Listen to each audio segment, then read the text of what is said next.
Continuing on with chapter 5, we want to get into talking about what are called state functions. When we are looking at measuring the properties of systems, each of those properties can be called a function, right? There's some sort of process that corresponds to determining the value of that property. And all of these different functions can be classified as either state functions or path functions. And so state functions are one that depend only on the state of the system. And path functions depend on the path taken for the system to reach a specific state. So when I say state, what I mean is like the condition, right? All the condition that your system is in, where your system could be a piece of material, some sort of chemical reaction, some sort of solution, solid, gas, anything like that, the state, all of the properties of that sample of matter. And so a state function only depends on basically what your system looks like, right? What it looks like right now. State implies kind of like one snapshot. What does it look like right now? Whereas path functions, and we start to talk about path, that's where we're talking about like the journey, what got us to that point. So path functions always describe the change. So how something changes. In the context of the thermodynamic chemistry we've already talked about, enthalpy, you could imagine you have some sort of initial system with a certain enthalpy, and it changes and becomes a new state that has a new enthalpy. The change in enthalpy only depends on the endpoints. It has a delta. We use deltas to describe state functions because all you care about is the change between the two endpoints. Heat is a path function. So heat describes the actual change. How have you actually changed the enthalpy? How much heat has flowed in, how much has flowed out, right? Heat is inherently describing the journey. Enthalpy is describing the endpoints, the start and the end. So imagine you're driving from Baytown to Huntsville. Which of the following aspects of the drive are state functions and which are path functions? So we're going to go visit our Lee College colleagues up in Huntsville. And we're going to drive there, and we're going to want to think there's some ways we can characterize that. So we could first think about, well, how does our location, right? How does our location change as we move, as we do that drive? And so when we think about, is that going to be a state function or is it a path function? And really how we can distinguish those is, does location describe the journey or does it just depend on the endpoints? And so location changes as a state function. Right? If I start in Baytown and I drive to Huntsville, the change in my location from the beginning to the end will always be the same. I may have driven via San Antonio to get to Huntsville. I may not have gone directly there or taken the most direct route, but my location will always change in the same way if I start and end at the same point. For distance traveled, that then describes the journey itself. So that's going to be a path function. Now it matters how you went about going between those endpoints. But if all you care about is how does my location change, you don't actually care about how you got there.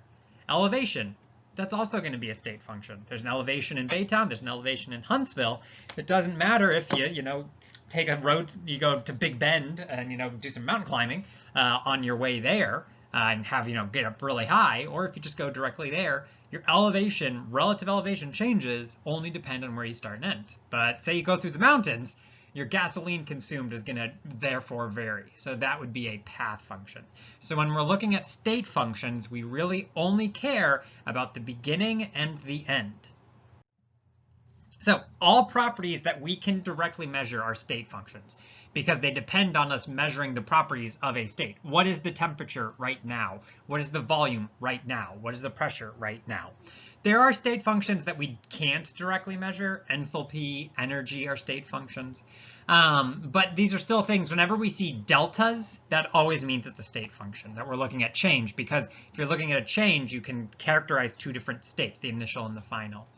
There are really two important path functions. They're heat and work. And if you remember, we talked about that those were the ways in which heat transfers, or energy transfers, sorry. And so these path functions are always describing a change, whereas the state functions only depend on the endpoints. So enthalpy is a state function. And this has a lot of applicability. It's really going to affect how we can determine different enthalpy changes for different things. Because if we want to think about a change in enthalpy, all that matters is the endpoints. If you start with a certain set of chemicals and you do a chemical reaction and make a different set of chemicals, those are two endpoints. And the enthalpy change only depends on the starting point and the ending point. It doesn't matter how many steps you take to get there. Are you efficient? Do you only do one chemical reaction? Do you do multiple chemical reactions? It doesn't matter as long as you start and end at the same point. So for example, the enthalpy change, if say you're looking at carbon and oxygen reacting to make carbon dioxide, you could think about that as just one step. They react and become carbon dioxide, or they react, basically you make some carbon monoxide, that reacts again and makes carbon dioxide.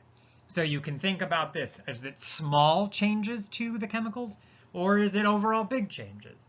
But because enthalpy is a state function, the overall change in enthalpy is guaranteed to be the same independent of the path that you take, because the endpoints are the same.